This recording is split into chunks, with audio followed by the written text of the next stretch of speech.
Hello सलाम नमस्कार। आप सभी भाई बहन का आपके अपने अध्ययन क्लासेस में एक और बार स्वागत है। तो जैसा कोई भी अगर वीडियो देख रहा होगा तो ये तो पता ही होगा उसको कि हम लोग चैप्टर 5 पढ़ रहे हैं। और आज बता दें चैप्टर 5 का जो थियोरेटिकल पार्ट है, जो चैप्टर वाइज वाला पार्ट है, उसका लास्ट दिन होना चाहिए। मतलब आज चैप्टर 5 कंप्लीट हो जाएगा, उसके बाद फिर हम लोग जो एनसीईआरटी एग्जाम्पल्स न्यूमेरिकल है उन सब चीज़ों को देखेंगे। तो बहुत बड़ा चैप्टर नहीं था, लेकिन यह है कि इसमें बहुत ज़्यादा थियोरेटिकल पार्ट है, तो याद करना पड़ता है, समझना पड़ता है चीज़ों को। और इसको समझने के लिए खैर थोड़ा इमेजिनेशन अच्छा रखना पड़ता है। फिर से आज वही करना अपने को, थियोरेटिकल पार्ट है तो कुछ थियोरेटिकल पार्ट कवर करना है। तो उस थियोरेटिकल पार्ट में जो सबसे पहला टॉपिक है अब अपने पास जो है वो है मैटर्स। देखो चैप्टर नेम क्या था, चैप्टर नेम क्या था, मैग्नेटिज्म एंड मैटर। तो मैग्नेटिज्म हम लोग पढ़ लिए। मैग्नेटिज्म पढ़ने का मतलब क्या हो गया कि magnetic property, magnetic field lines, magnetic permeability, जो भी मतलब मैग्नेट से रिलेटेड कहानी था वो सब हम लोग देख चुके थे पिछले कुछ वीडियोस में।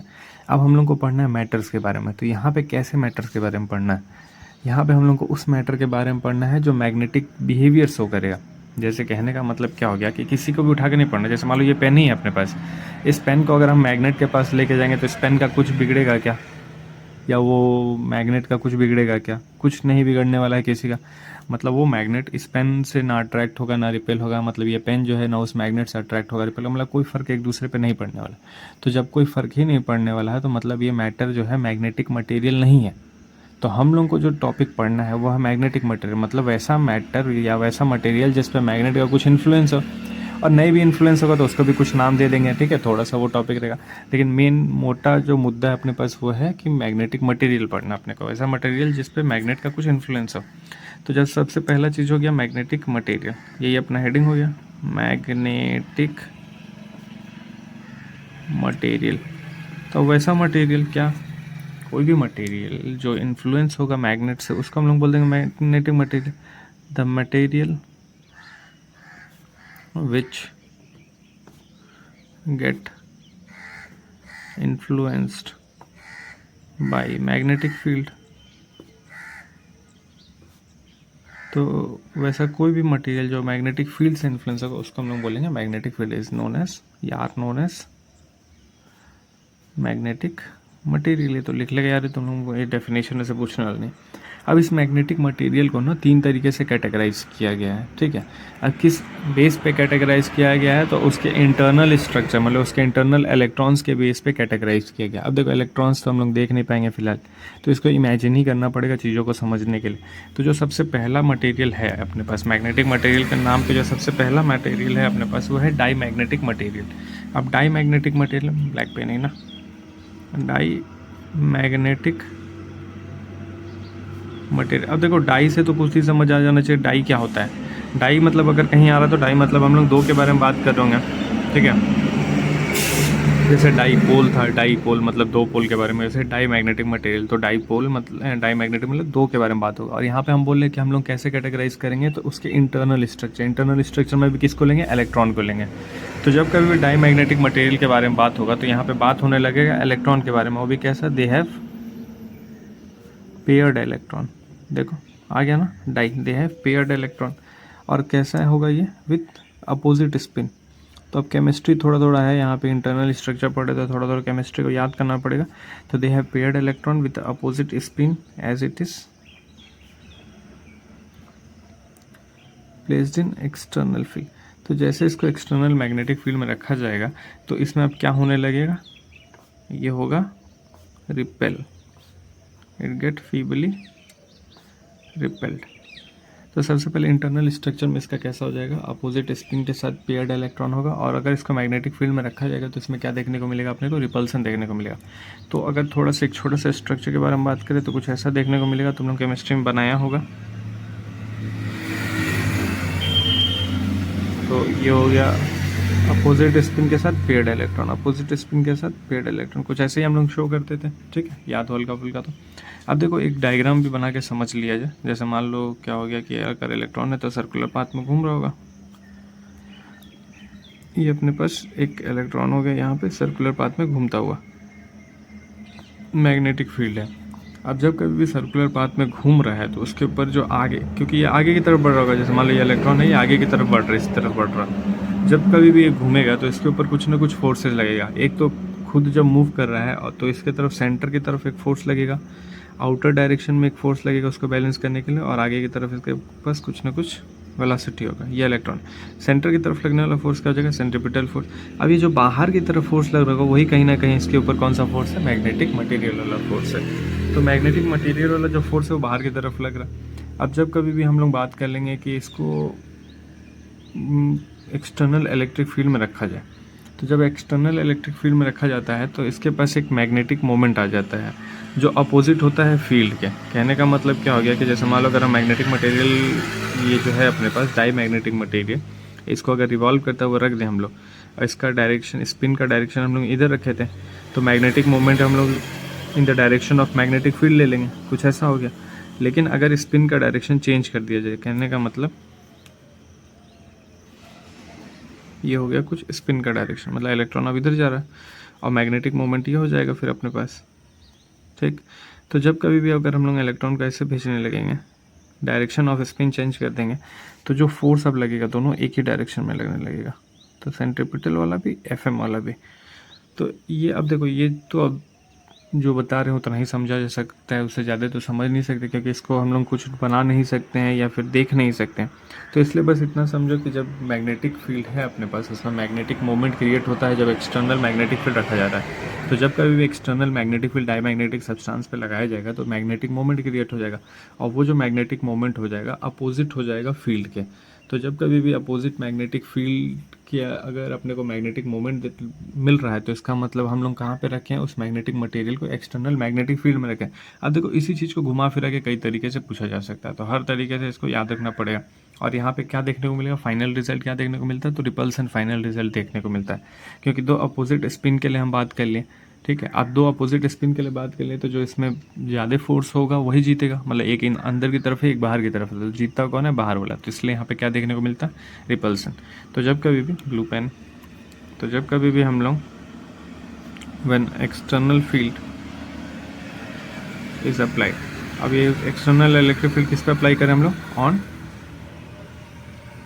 Diamagnetic substance. तो जब कभी भी एक्सटर्नल फील्ड अप्लाई करते हैं हम लोग डाईमैग्नेटिक सब्सटेंस पे, तो it gains moment, magnetic moment which is किस डायरेक्शन में होता है, opposite to field, that's why. तो इसी वजह से इसमें क्या देखने को मिलता है, इट गेट रिपेल्ड, ठीक है। रिपल्सन क्यों होता है, क्योंकि अगर हम लोग डाईमैग्नेटिक मटेरियल को एक्सटर्नल इलेक्ट्रिक फील्ड में रखते हैं तो एक मैग्नेटिक मोमेंट गेन कर लेता है, और वो magnetic moment opposite of the field होता है, इसी वजह से अपने को रिपल्सन देखने को मिलता है। अब सबसे इंपॉर्टेंट चीज़ है इसमें एग्जाम्पल, तो वो होता है इसका बिस्मथ हो गया एग्जाम्पल, कॉपर हो गया एग्जाम्पल, लीड हो गया एग्जाम्पल। तो ये सब कुछ एग्जाम्पल हो गया, एग्जाम्पल भी याद रखना बहुत ज़रूरी है। तो अब अपने पास डाई मैग्नेटिक मटेरियल कंप्लीट होता है, अब अपने पास आएगा पैरामैग्नेटिक मटेरियल, ठीक है। उम्मीद करते हैं दिख रहा होगा। तो जो सेकंड कैटेगराइजेशन है वो है पैरामैग्नेटिक मटेरियल। अब देखो डाई से तो समझ आ रहा था कि भाई क्या है, दो होगा, लेकिन पैरा कहने का मतलब क्या हो गया कि यहाँ हम लोग बात करेंगे अनपेयर्ड इलेक्ट्रॉन का। मतलब यहाँ पे क्या होता है, they have unpaired electron,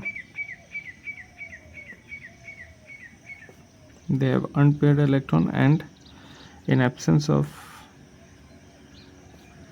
external magnetic field, मतलब जब कोई मैग्नेटिक फील्ड नहीं होगा तो their electron are in random motion, मतलब कोई मैग्नेटिक फील्ड नहीं है तो जो इलेक्ट्रॉन हो कैसा मोशन का, रैंडम मोशन। लेकिन जैसे ही हम लोग मैग्नेटिक फील्ड लेंगे, but as it is placed in magnetic field it get feebly attracted. अब देखो क्या बात हो गया यहाँ पे कि कैसा इलेक्ट्रॉन इसके पास, अनपेयर्ड इलेक्ट्रॉन है, और अगर एब्सेंस है मैग्नेटिक फील्ड का, अगर एब्सेंस है तो वहाँ पे ये क्या कर रहा होगा, इसका जो इलेक्ट्रॉन है वो रैंडम मोशन कर रहा होगा। लेकिन जैसे ही हम लोग मैग्नेटिक फील्ड ले आएंगे तो इसका जो इलेक्ट्रॉन है एक फीबली अट्रैक्ट हो जाएगा। फीबली अट्रैक्ट होने के लिए क्या हो जाएगा, एक अलाइंड हो जाएगा एक पर्टिकुलर डायरेक्शन में। कहने का मतलब क्या हो गया, दिख रहा होगा। जैसे मान लो ये है अपने पास कोई मटेरियल, इसमें इलेक्ट्रॉन्स है, ये हो गया इलेक्ट्रॉन्स, इसका रैंडम मोशन है, मतलब कहीं भी मोशन कर रहा है, अगर मैग्नेटिक फील्ड नहीं है, मतलब यहाँ पे क्या है, P इज इक्वल्स टू 0। लेकिन जैसे B external is equals to 0, जैसे इसको अगर हम मैग्नेटिक फील्ड में ले आएंगे, मतलब B external not equals to 0 करेंगे, तो सारा इलेक्ट्रॉन जो है एक लाइन में आ जाएगा। तो जब सारा इलेक्ट्रॉन एक लाइन में आ जाएगा तो कहीं ना कहीं इसमें एक अपने को अट्रैक्शन देखने को मिलता है। तो वो जो अट्रैक्शन है उसी को हम लोग बोलते हैं फेवरली अट्रैक्टेड। तो क्या बात हो गया यहाँ पे, जैसे ही एक्सटर्नल मैग्नेटिक फील्ड आ रहा है इज अप्लाइड, तो क्या हुआ, सारा इलेक्ट्रॉन अलाइंड हो गया। इलेक्ट्रॉन गेट अलाइंड, और किस डायरेक्शन में अलाइंड हो गया, इन द डायरेक्शन ऑफ फील्ड। मतलब फील्ड का भी डायरेक्शन क्या हो जाएगा, यही हो जाएगा। तो in the direction of field, और क्या फिर गेन कर लेगा, and gain some magnetic moment in the same direction, और उसी डायरेक्शन में मैग्नेटिक मोमेंट भी आ जाएगा एज इट गेट अट्रैक्टेड। अब देखो ये दोनों में अब याद रखने वाला चीज़ बता दें। सबसे पहले इसमें क्या था, अनपेयर्ड इलेक्ट्रॉन था, अनपेयर्ड इलेक्ट्रॉन था। इसमें क्या था, रैंडम इलेक्ट्रॉन था। ठीक है, अब जब कभी एक्सटर्नल मैग्नेटिक फील्ड में रखते हैं तो क्या होता है, इसमें जो मैग्नेटिक मोमेंट होता है opposite of the direction of इस फील्ड होने लगता है। जो मैग्नेटिक मोमेंट गेन करता है डायमैग्नेटिक मटेरियल में, वो opposite in the direction of field gain करता है, इसलिए यहाँ पे क्या होने लगता है, रिपल्सन। यहाँ पे रैंडम मोशन था इलेक्ट्रॉन का, अनपेयर्ड इलेक्ट्रॉन का, पेयर इलेक्ट्रॉन है अनपेयर्ड क्या बोल रहा है राहुल भाई, अच्छा नाम पता चल गया तुम लोगों को, नाम नहीं बताना था। तो क्या बोल रहे, यहाँ पे क्या होता है कि रैंडम इलेक्ट्रॉन इधर उधर मूव करा, जैसे उसको मैग्नेटिक फील्ड में रखेंगे तो एक लाइन में अलाइंड हो जाएगा, और जो मैग्नेटिक मोमेंट हो जाएगा वो फील्ड के डायरेक्शन में हो जाएगा। तो इसी वजह से यहाँ पे क्या देखने को मिलता है, अट्रैक्शन। अगर दोनों में बात करें हम लोग, देखो दोनों का डिफरेंस समझते हुए चले। अगर रिपेल हो रहा है तो रिपेल होने के लिए क्या देखने को मिला कि जो मैग्नेटिक मोमेंट है और जो मैग्नेटिक फील्ड है दोनों अपोजिट डायरेक्शन में। अट्रैक्ट होने के लिए क्या देखने को मिला कि जो मैग्नेटिक फील्ड है और जो मैग्नेटिक मोमेंट है सेम डायरेक्शन। मतलब अगर कहीं किसी क्वेश्चन में आ भी जाए ऐसा है कि अगर कोई मटेरियल है जिसका मैग्नेटिक मोमेंट उसके मैग्नेटिक फील्ड के डायरेक्शन में, तो वो रिपल्सन शो करेगा, अट्रैक्शन शो करेगा, क्या होगा वो अगर पूछ दे तो ये भी हम लोग बता सकते हैं। तो देखो वही बात है कि सीधा सीधा कोई चीज़ नहीं पूछा जाएगा एग्जाम में, ऐसे मतलब जो टॉपिक पढ़ रहे हैं उससे रिलेटेड पूछा जाएगा। अगर तुम लोग सोचो क्या पूछ दें वहाँ पैरा मैग्नेटिक मटेरियल, तो वो समय गया। ठीक है, आजकल सच्चा प्यार और सीधा क्वेश्चन नहीं मिलता है, तो मुश्किल है ये सब मिलना। तो ठीक है, अब आगे ध्यान दिया जाए थर्ड मटेरियल। लेकिन थर्ड मटेरियल जानने से पहले एक मैडम आती हैं जिनको 2 बार नोबेल प्राइज़ मिल चुका है, और मैडम हम बोल रहे हैं 2 बार नोबेल प्राइज़ जीतने वाली मैडम, या फिर ऐसा कह लो दोनों हस्बैंड वाइफ को भी नोबेल प्राइज़ मिला था। तो कौन सा ऐसा दाम्पत्य था जिनको दो मतलब नोबेल प्राइज़ मिला था, तो वो थी शायद मैडम क्यूरी। ठीक है, अगर हम गलत नहीं हैं तो अब क्यूरी जी को जान लिया जाए, क्यूरी क्या कहती हैं। यही मैडम क्यूरी आती हैं। क्यूरी जी का कहना होता है क्यूरी लॉ से। अब क्यूरी लॉ में क्या होता है, देखो हम लोग मैग्नेटिज्म में 2 चीज़ पढ़े थे, एक था मैग्नेटाइजेशन और एक था मैग्नेटिक फील्ड इंटेंसिटी। मैग्नेटाइजेशन क्या था, magnetic moment induced per unit volume, यही था शायद मैग्नेटाइज। देखो जो आया टॉपिक हम क्या बताए हैं, जो भी हम लोग आ रहे हैं अगर वो पहले पढ़ चुके हैं, नहीं आ रहा पीछे जाके देखना अपने को ताकि इससे रिवाइज हो जाए। तो मैग्नेटाइजेशन था अपने पास जिसको हम लोग डिनोट कर रहे थे एम से, और इसको हम लोग कह रहे थे magnetic moment induced per unit volume. दिख रहा है, अब दिखेगा, अब दिखेगा भाई, अब दिखेगा, अब दिखेगा, थोड़ा सा अरेंज कर ले, अब दिखेगा। ठीक है, तो क्या बात हो रहा था यहाँ पे कि मैग्नेटाइजेशन के बारे में बात हो रहा था। अब मैग्नेटाइजेशन में भी क्या हो रहा है कि अपने पास मैग्नेटाइजेशन में क्या रहते हैं, induced magnetic moment per unit volume, और एक था अपने पास एच करके। एच हम लोग बोल रहे थे मैग्नेटाइजिंग फील्ड इंटेंसिटी, यही था। तो इंटेंसिटी ऑफ मैग्नेटाइजिंग फील्ड को हम लोग बोल रहे थे मैग्नेटाइजिंग फील्ड इंटेंसिटी। अगर हम बोल दें कि जो m है इसको हम बढ़ाने लगे, मतलब जो इंड्यूस्ड मैग्नेटिक मोमेंट है पर यूनिट वॉल्यूम का वो बढ़ने लगे, अगर m बढ़ने लगेगा तो जो उसका फील्ड है वो भी तो बढ़ेगा ना, मतलब जो मैग्नेटाइजिंग फील्ड इंटेंसिटी वो भी बढ़ने लगेगा। कहने का मतलब क्या हो गया, इनका 2 बात कहना था। सबसे पहला कहना था कि जो मैग्नेटाइजेशन है वो डायरेक्टली डिपेंड करता है या डायरेक्टली प्रोपोर्शनल है किसके, मैग्नेटाइजिंग फील्ड इंटेंसिटी के। ठीक है, अब देखो इतना सिमिलर वर्ड्स है कि कन्फ्यूज़न होने लगता है। तो m जो है डायरेक्टली प्रोपोर्शनल हो गया किसके, h के। एक बात तो ये कहना था। दूसरा बात इनका कहना था बहुत इंपॉर्टेंट कि जो मैग्नेटाइजेशन है, मतलब induced magnetic moment per unit volume जो है वो इन्वर्सली डिपेंड करता है टेम्परेचर पे, और ये रिजल्ट एक्सपेरिमेंटली था। तो m जो है इन्वर्सली डिपेंड करता है टेम्परेचर पे। अब ये एक बात और ये दूसरी बात, अब दोनों को कंबाइन करते हैं, ऑन कंबाइनिंग, दिख रहा ना। तो जब कंबाइन करेंगे तो क्या देखने को मिलेगा कि m जो है डायरेक्टली प्रोपोर्शनल हो जाएगा h/t के। यहाँ से m जो है प्रोपोर्शन को हटाएंगे तो c आएगा, c हो जाएगा h/t हो जाएगा। c क्या है, c इज़ कांस्टेंट। कैसा कांस्टेंट, क्यूरी कांस्टेंट। ठीक है, एक तो ये आ गया m is equals to C h/t। अब थोड़ा सा रीअरेंजमेंट करते हैं इसको। रीअरेंजमेंट करने के लिए हमको भी कॉपी को एडजस्ट करना पड़ेगा, क्योंकि पेज भर गया था। पेज भर गया तो पेज पलटना पड़ता है। पेज पलटने के लिए थोड़ा इधर उधर जाना पड़ता है। इधर उधर जाने में तुम लोग थोड़ा सा डिस्टर्ब हो जाता है, और हमको भी फिर रीअरेंज करके वापस उस जगह पे आना पड़ता है। तो वापस उस जगह पे आ तो गए हैं, तो फिर से अपना कहानी शुरू करते हैं विद द ब्लू पेन। तो हम लोग थे m is equals to C h/t। अब थोड़ा सा रीअरेंज करके h को इधर ले आते हैं, c/t। ये कुछ जाना पहचाना लग रहा है क्या? इसको चाय बोलते थे, यही तो था, याद आ रहा हल्का फुल्का। तो देखो एक और फार्मूला आ गया अपने पास, इसको हम लोग बोलते थे ससेप्टिबिलिटी, मैग्नेटिक ससेप्टिबिलिटी। उसका फार्मूला क्या क्या, c/t। c क्या है अपने पास, क्यूरी कांस्टेंट। t क्या है अपने पास, टेम्परेचर। ये कांस्टेंट है।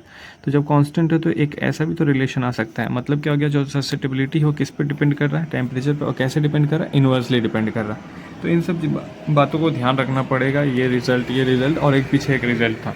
और ये जो T है इसको हम लोग बोलते हैं absolute temperature. T is absolute temperature, absolute temperature. ठीक है, अब एक ग्राफ देख लिया जाए। जब डिपेंडेंसी वाला बात है तो ग्राफ भी देख लिया जाए। हम लोग ग्राफ बनाएंगे m कहने का मतलब मैग्नेटाइजेशन, और एक रहेगा अपने पास चाई कहने का मतलब h/t। चाई ने जो हम लोग स्टार्टिंग में वैल्यू लिए थे ससेप्टिबिलिटी से पहले वाला वैल्यू जो था, जिस पे m डिपेंड कर रहा था, m is directly proportional h/t था ना, तो जिस पे डिपेंड करता वो, और डायरेक्टली प्रोपोर्शनल था। मतलब अगर m बढ़ेगा तो ये बढ़ेगा, या फिर ये बढ़ेगा तो वो बढ़ेगा, तो दोनों कुछ ऐसा जाएगा। लेकिन एक ऐसा समय आएगा, जैसे होता है क्या है कि प्यार मोहब्बत भी एक हद तक होता है। एक हद तक होने के बाद बस हो गया, इतना ही लिमिट था। उसके बाद जैसे हुआ क्या, जैसे मान लो प्यार मोहब्बत हुआ तो पूछा जाता है बाबू ने खाना खाया कि नहीं। और जब प्यार मोहब्बत शादी में बदल जाएगा तो फिर ये पूछा जाएगा बाबू ने खाना बनाया कि नहीं। तब खाया और पचाया नहीं पूछा जाएगा, पूछा जाएगा बनाया कि नहीं। तो वो जो बनाने वाला किस्सा आता है तो फिर वहीं से बात शुरू होने लगता है कि पहले तो तुम बहुत अलग थे, अब तुम अलग हो गए हो, मेरा ख्याल नहीं रखते हो, तो फलाना फलाना फलाना ये सब चलता रहता है। वही बात यहाँ पे भी होता है कि पहले तो ये दोनों एक दूसरे का ख्याल रख रहे थे, प्यार जो है परवान चढ़ रहा था। लेकिन एक ऐसा समय आता है कि बस हो गया, अब ख़त्म, इससे ज़्यादा नहीं हो पाएगा।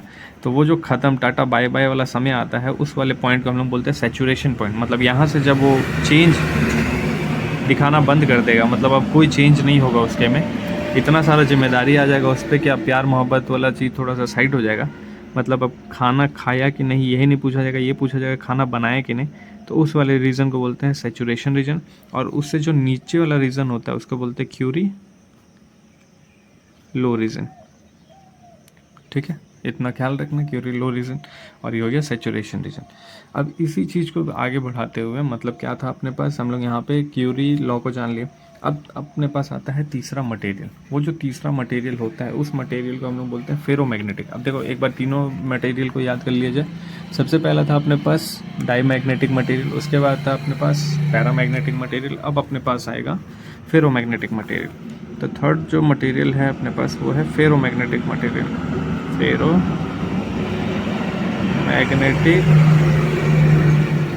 मटेरियल। अब देखो फेरोमैग्नेटिक मटेरियल में क्या होता है, इसमें जो है इलेक्ट्रॉन वो डोमेन स्ट्रक्चर में रहता है, दे हैव। अब डोमेन स्ट्रक्चर क्या आता है, डोमेन स्ट्रक्चर, तो डोमेन स्ट्रक्चर उसको बोलते हैं जो ग्रुप ऑफ इलेक्ट्रॉन होता है। अभी फिगर बनाएंगे तो पता चल जाएगा। मतलब ग्रुप ऑफ इलेक्ट्रॉन एक साथ रहेगा, उसको हम लोग बोलते हैं डोमेन स्ट्रक्चर। और जैसे इसको हम लोग रखते हैं, as they are placed in external magnetic field, it get strongly attracted. तो मतलब बहुत तेज़ी से अट्रैक्ट होने वाला पार्टी कौन हो जाएगा, फेरोमैग्नेटिक। और रिपल्सन शो करने वाला पार्टी कौन सा होगा, डाईमैग्नेटिक। मतलब फीबली हल्का सा अट्रैक्ट होने वाला पार्टी कौन सा होगा? पैरामैग्नेटिक। तो अब देखो डोमेन स्ट्रक्चर समझ लिया जाए, दिख तो रहा ही होगा, ठीक है। डोमेन स्ट्रक्चर जैसे ये हो गया अपने पास मटेरियल। अब इसमें हम लोग 2-3 हिस्सा बना देते हैं, जैसे ये कुछ हो गया अपने पास। अब वही हिस्सा फिर यहाँ पे भी बना देते हैं, ठीक है। अब जैसे मान लो कुछ इलेक्ट्रॉन्स था, वो जो इलेक्ट्रॉन से एक डोमेन स्ट्रक्चर, मतलब यहाँ पे अगर इलेक्ट्रॉन्स होगा तो यहाँ पे इलेक्ट्रॉन सेम डायरेक्शन में जाएगा, यहाँ जो इलेक्ट्रॉन्स होगा यहाँ इलेक्ट्रॉन सेम डायरेक्शन में जाएगा, यहाँ जो इलेक्ट्रॉन्स होगा उसका डायरेक्शन सेम हो जाएगा, यहाँ जो होगा तो उसका डायरेक्शन सेम हो जाएगा। मतलब एक ग्रुप ऑफ इलेक्ट्रॉन को अगर हम लोग बात करेंगे वो सेम डायरेक्शन में हो जाएगा। कोई भी ग्रुप ऑफ इलेक्ट्रॉन ले लिया वो सेम डायरेक्शन में हो गया। तो जब group of electron same direction में जाता है उसको हम लोग बोलते हैं डोमेन स्ट्रक्चर। लेकिन अगर हर एक ग्रुप को देखा जाए तो उसका एक डायरेक्शन फिक्स है, लेकिन सबका एक ही डायरेक्शन ऐसा जरूरी तो नहीं है। ये तब था जब मैग्नेटिक फील्ड यहाँ पे क्या था? 0।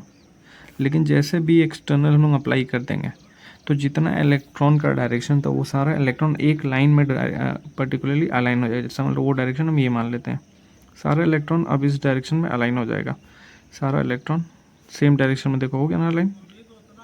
तो ये हुआ कब? जब एक्सटर्नल मैग्नेटिक फील्ड अप्लाई किया गया। तो फिर से वही कहानी लिख लें हम लोग कि जैसे एक्सटर्नल मैग्नेटिक फील्ड अप्लाई हुआ, as external magnetic field apply, जैसे अप्लाई किए क्या हो गया? All the electron in the domain aligned itself, यही हुआ ना, जो डोमेन में था वो क्या कर लिया? Aligned itself. और उसके वजह से क्या देखने को मिला? एज ए रिजल्ट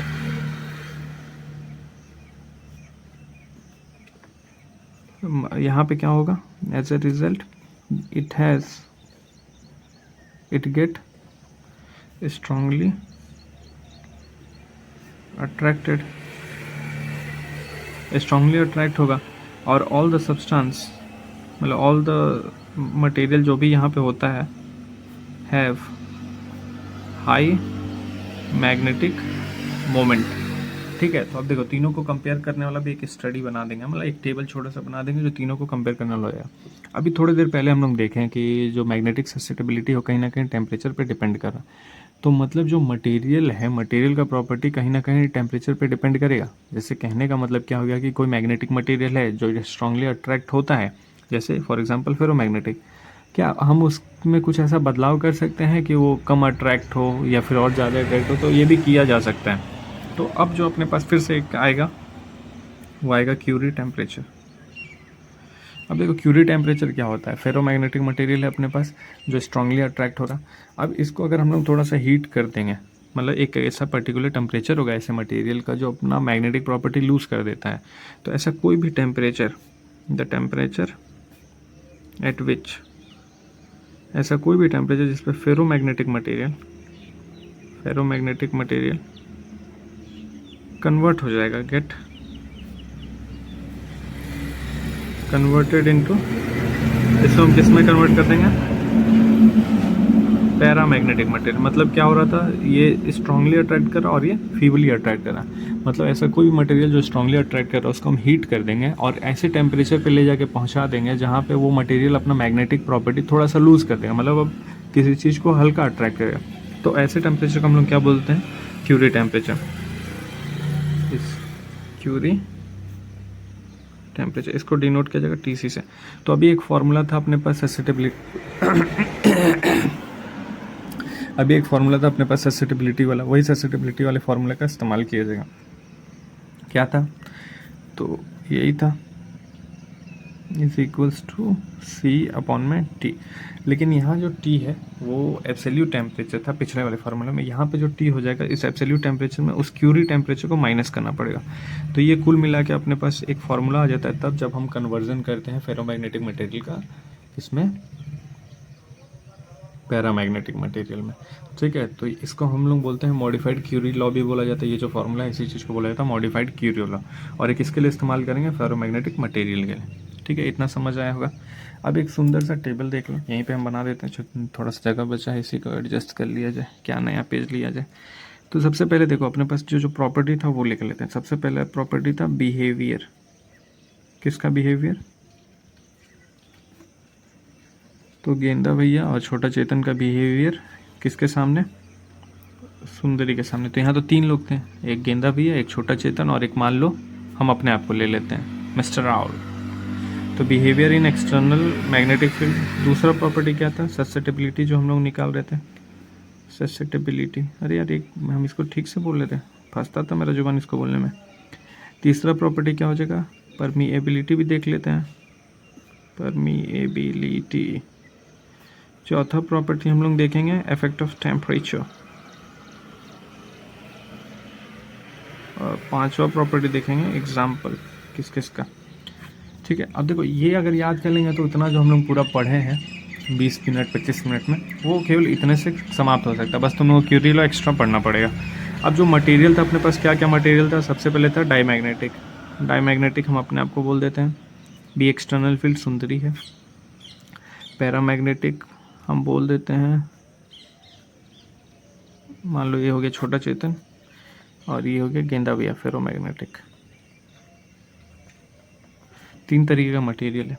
क्या देखने को मिला? एक्सटर्नल इलेक्ट्रिक फील्ड में यहाँ पे डाईमैग्नेटिक के लिए रिपल्सन देखने को मिलेगा। तो ये हम थे, तो रिपल हम ये मोह माया से दूर रहते हैं, मतलब ये जो भी अपने पास सुंदरी जैसी मोह माया है, उस मोह माया से दूर रहने वाले व्यक्ति को क्या बोला जाएगा? डाईमैग्नेटिक। ठीक है। पैरामैग्नेटिक क्या है? जो हल्का हल्का अट्रैक्ट होगा, जैसे छोटा चेतन देख के खूबसूरती हल्का हल्का अपने पाथ से भटक रहा था, तो ये क्या होता? Feebly attracted. और फेरोमैग्नेट मतलब गेंदा भैया, भावनाओं में बह जाने वाले व्यक्ति, ये लोग क्या कहते हैं? स्ट्रांगली अट्रैक्ट हो जाते हैं। मतलब दुनियादारी छोड़ छाड़ के बस इसी के पीछे होता है ना। एक गाना था ना यार, दिल्ली वाली कुछ ऐसा, छोड़ो गाना याद नहीं आ रहा फिलहाल, टाइम क्यों वेस्ट करना। अब देखो ये याद रखना, जो ससेप्टिबिलिटी का वैल्यू होता है वो कहाँ से कहाँ तक लाई करता है। तो जो ससेप्टिबिलिटी है अपने पास, उसका वैल्यू कहाँ से कहाँ लाई करता है? तो सबसे पहले लेस देन 0 और ग्रेटर देन -1। तो डाईमैग्नेटिक मटेरियल के लिए जो ससेप्टिबिलिटी का वैल्यू होता है वो कहाँ से कहाँ तक लाई करता है? -1 से 0 के बीच में लाई करता है। लेकिन अगर फिर पैरामैग्नेटिक मटेरियल के लिए बात कर देंगे तो वो क्या हो जाएगा? 0, और यहाँ पे हो गया ये क्या है? एक बहुत छोटा सा नंबर, इसको हम बोल देंगे ये वेरी स्मॉल नंबर है। ठीक है। और इसके लिए अगर बात कर लेंगे 1000, तो ससेप्टिबिलिटी फॉर फेरोमैग्नेटिक मटेरियल क्या हो जाएगा? 1000। तो यहाँ पे ससेप्टिबिलिटी ग्रेटर देन 1000 हो गया। अब इसके बाद क्या बात कर लें? परमेबिलिटी। तो परमेबिलिटी, रिलेटिव परमेबिलिटी के बारे में बात होगा हर जगह, रिलेटिव परमेबिलिटी। वही कहानी यहाँ पे भी क्या हो जाएगा? Greater than 1000। यहाँ पे क्या हो जाएगा? 0 से 1 के बीच में लाई करेगा। ठीक है। और यहाँ पे लाई करेगा 1 से 1 प्लस ई के बारे में। ठीक है। तो ये कुछ बात हो गया तीसरा प्रॉपर्टी। चौथा प्रॉपर्टी क्या हो जाएगा? Effect of temperature. इस पर कोई फ़र्क नहीं पड़ेगा, ये सब मोह माया से दूर है, इंडिपेंडेंट है। ये इन्वर्सली डिपेंड कर रहा था, देखे थे। और इसमें जो फॉर्मूला आया था नया, वो 1/T - TC कुछ आया था। ठीक है। इसका एग्जांपल क्या है? बिस्मथ है, लीड है, कॉपर है। इसका एग्जांपल क्या होता है? एल्यूमिनियम होता है, सोडियम होता है, कैल्शियम होता है। इसका एग्जांपल होता है आयरन होता है, कोबाल्ट होता है, निकल होता है। ये सब कुछ एग्जांपल हो गया। तो ये भी थोड़ा कोशिश की है कि जो हम लोग पूरा पढ़े हैं उसको एक टेबल में समझें। तो ये टेबल अगर जान जाएंगे, समझ जाएंगे, तो अपने लिए चीज़ों को करना आसान हो जाएगा। और इस टेबल में कुछ एक्स्ट्रा ही जाने हम लोग, ससेप्टिबिलिटी का वैल्यू जाने, परमेबिलिटी का वैल्यू। परमेबिलिटी वैसे यहाँ पे कहीं बात नहीं हुआ था, लेकिन इस टेबल में परमेबिलिटी भी आ गया। तो ये 2 चीज़ एक तरह से हम लोग एक्स्ट्रा ही जान गए। तो हम उम्मीद करते हैं कि ये सारा चीज़ समझ आया होगा, और अपना जो टारगेट रहता है कि उतने दिन में वीडियो कंप्लीट हो जाए, वो भी अचीव हो गया। और यहाँ पे चैप्टर भी कंप्लीट हो गया है। तो फिर अगले वीडियो में तो हम लोग NCERT एग्जाम्पल या न्यूमेरिकल्स को देखा जाएगा। ठीक है। तब तक के लिए तुम लोग ख्याल रखो अपना। और यहाँ तो बहुत मस्त वाला मौसम हो रखा था, तो जिसका संघर्ष किया गया। और उसी के भरपाई में जैसे 2 दिन शायद वीडियो अपलोड नहीं हुआ था, तो कल 2 वीडियो अपलोड कर दिया। कोई देखा नहीं है तो देख लेना, नहीं देखना हो मत देखना, तुम लोगों की मर्जी, हमको क्या करना है, हम तो अपना वीडियो बना ही रहे हैं। ठीक है। तो थैंक यू वेरी मच, मिलते हैं फिर नेक्स्ट वीडियो में।